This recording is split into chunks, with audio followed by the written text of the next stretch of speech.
Rĩrĩa mũtumia ohete nda nĩ abataraga kũrĩa wega na gũthũrimagwo kaingĩ nĩguo agateithĩrĩrio kũgĩa mwana ũrĩ na ũgima mwega wa mwĩrĩ.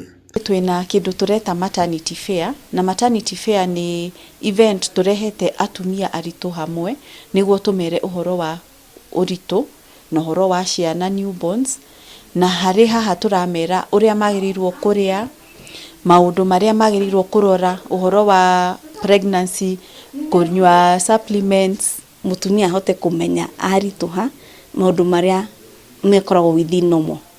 Na kĩndũ kĩothe angĩona ti kĩrĩa gĩkoragwo kahinda-inĩ kau akoya ikinya rĩa gũthiĩ kuona ũtungata, nĩgetha marĩa mothe mangĩhota kũrũgamio hau, ta arĩa mara bleed mangĩheo ndawa citige kũ bleed mwana ũyũ, tondũ environment ĩrĩa njega makĩria nĩ mwana e nda ya nyina.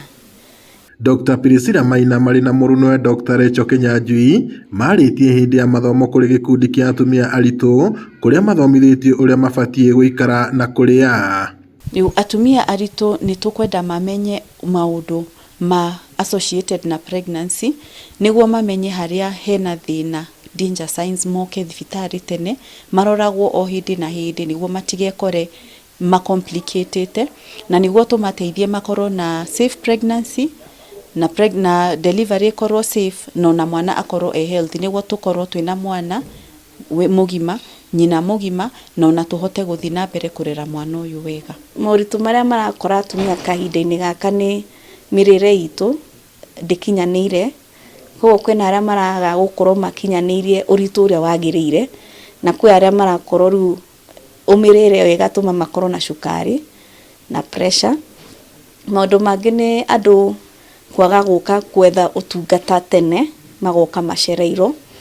Maũndũ mangĩ nĩ ũhoti wa ku-afford the services. Tumelearn a lot actually. Mtu amekuja hapa ametoka na yani kila kitu any expectant mother alikuwa anatarajia. Masomo kama hii, mtoto anafaa kulishwa nini, hiyo in case mtoto ako jaundiced anafaa yani hiyo wiki anafaa kuoteshwa jua, yani masomo tu imekuwa mingi. Marigitari aya kuma thibitarĩ wa Aparo Nyahururu maugĩte harĩ bata wa atumia aritũ gwĩkinyagia thibitarĩ-inĩ na magathũrimwo wega ũrĩa mwana arakũra arĩ nda ya nyina, makiuga gwĩka ũũ nĩ gũteithagia kũnyihia ikuũ cia tũkenge hĩndĩ ya mũtumia kũheo mwana. Ngiriboti ya Inooro TV kuma taũni ya Nyahururu, gũkũ nĩ kaũntĩ-inĩ ya Laikipia, njĩtagwo Peter Mwangi.